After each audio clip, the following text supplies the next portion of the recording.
Virgo, hi! Welcome to Mystic Queen PH at itinan natin ang energies ng inyong kaperahan, money, career, finances ngayong March 2024. This is a general reading. Just take what resonates. Watch your Sun, Moon, Rising, Venus for other messages, and thank you sa lahat ng mga sumusuporta dito sa ating channel. Just a reminder, gamitin nyo lamang ang reading na to bilang gabay. Pa-follow, like na rin ating Facebook at TikTok. Lahat po yan Mystic Queen PH. Please like, share, subscribe, turn on post notifications para lagi kayong updated sa ating mga readings. And please check out my Shopee. Available ang mga protection and prosperity items, bracelets, zodiac sign bracelets, and many more. Link on the description.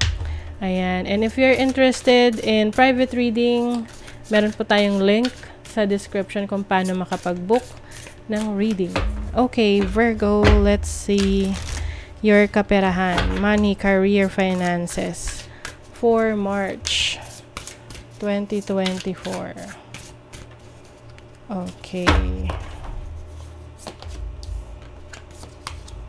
Ay, magiging very busy kayo ngayong March. Maraming trabaho. Kung meron kayong business, marami kayong mga inquiries, no? Yung mga clients nyo magme-message. Marami kayong matatanggap na mga communication with your clients, no? With the Eight of Wands. Very busy, parang meron kang mga asikasuhin to and from, no? Pupunta ka sa isang lugar, then dito na naman. Pwedeng yung iba sa inyo, nagsasurvey kayo ng mga materyales or lugar na pwede kayong magnegosyo. Yung iba naman, sa trabaho ninyo, maaaring may i-assign kayo sa ibang lugar or mas lalawak yung scope, mas, alam mo yung field work, no, para sa iba, na mas nasa labas kayo ngayon. And some of you are also going to do a lot of things, yung parang marami kang aasikasuhin. Oo, ngayong March. So, your challenge is the Nine of Pentacles.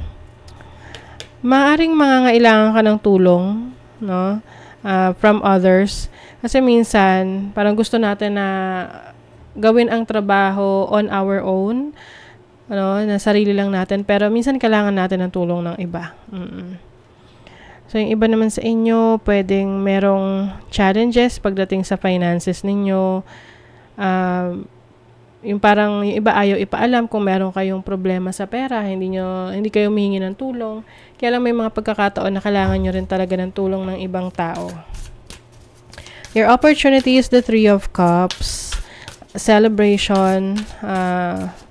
Meron kayong mga dahilan, no, para i-celebrate, no? Maaring meron kayong ma-achieve or ma-receive na bonus sa trabaho, merong promotion, yan, increase ng sweldo, and also meron kayong ma-achieve na goal sa inyong career or sa business, kaya kayo ay masaya. Yung iba naman sa inyo, meron ding mga kakausapin na mga kaibigan or potential business partners that will help you para maisakatuparan yung mga plano mo, yung mga visions mo kung ikaw ay nagbabalak na magnegosyo.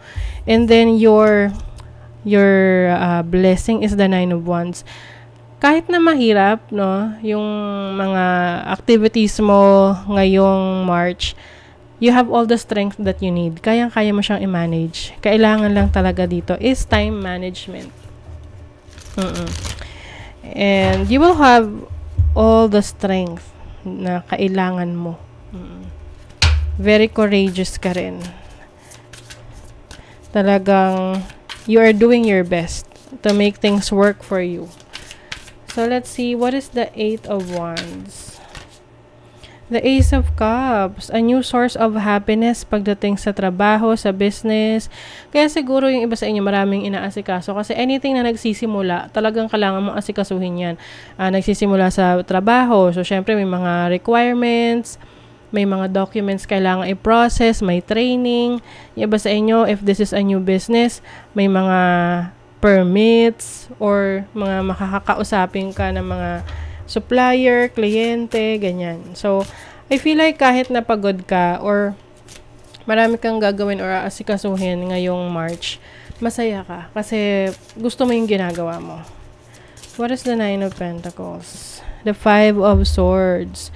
Okay. So, yung iba sa inyo, maaring merong mga merong mga naiinggit sa tabi-tabi. Okay?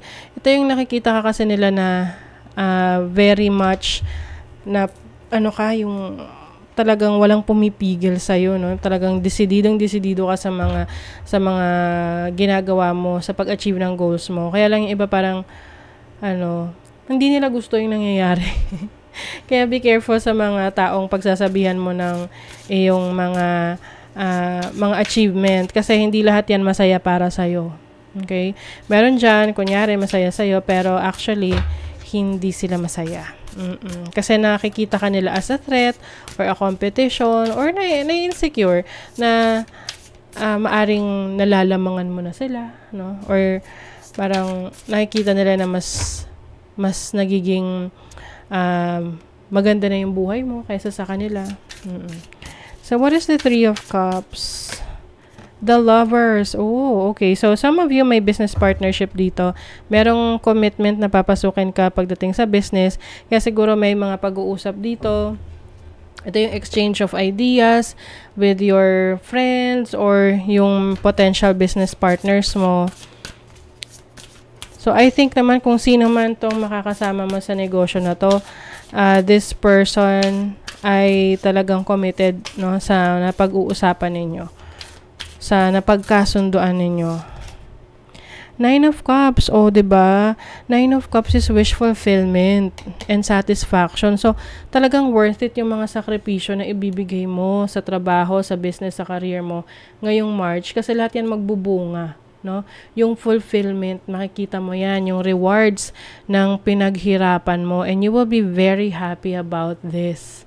Oo. So, okay lang yan na medyo nakakapagod, nakaka-stress, part naman yan ng proseso, pero pagkatapos nun, very fulfilling kasi worth it yung mga efforts, yung hirap, yung pinagpaguran mo, yung mga pinagdaanan mo para itayo yung bagong negosyo na yan or palaguin yung business mo na yan or dito sa bagong career na sinusubukan mo.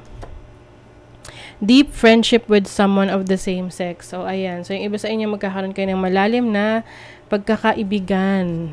Pagkakaibigan. Yan. With someone. Na pareho kayo ng, ng interest, no? So, I feel like this person is really supporting you all the way. Meron daw very exciting na event para sa inyo ngayong March. Pwedeng merong awards night kayong aatenan or merong event sa trabaho, sa business ninyo na very exciting. Tipong alam niyo yung ribbon cutting. Ayan, yung iba may launching ng bagong business, soft opening. So, very excited kayo sa mga pagbabago na ginagawa nyo sa inyong career, sa inyong trabaho, sa inyong negosyo. Seek out information that will help you. So, ito na nga yung nabanggit ko sa inyo kanina na may mga taong supportive sa mga goals mo. And itong mga to, maaring hihingi ka ng advice or tutulungan ka nila, no, sa mga plano mo para mas maging madali para sa'yo na isakatuparan itong mga goals mo ngayong March. A new creative venture. Merong creative venture. See it as a positive change. So, anything related to your talents, your skills. Pay attention, a powerful message is being communicated to you now. So, ito yung powerful message na to na kino-communicate sa'yo. And of course, andun pa rin yung kailangang pag-iingat sa mga pagkakatiwalaan mo, sa mga pagsasabihan mo ng mga plano mo kasi hindi lahat yan supportive sa'yo. So, pipiliin mo lang talaga yung mga taong i-share, kung saan mo i-share yung iyong mga plans, yung mga update sa buhay mo, no? para hindi siya, ma-evil eye. Minsan kasi may mga ganyan. Yung iba, hindi naman talaga nila sinasadya. But the moment na nakita nila na may nag-i-improve sa buhay mo, parang may insecurity na nag-a-attract ng evil eye. So, be very careful. Okay? So, that is your reading, Virgo. Thank you so much and bye!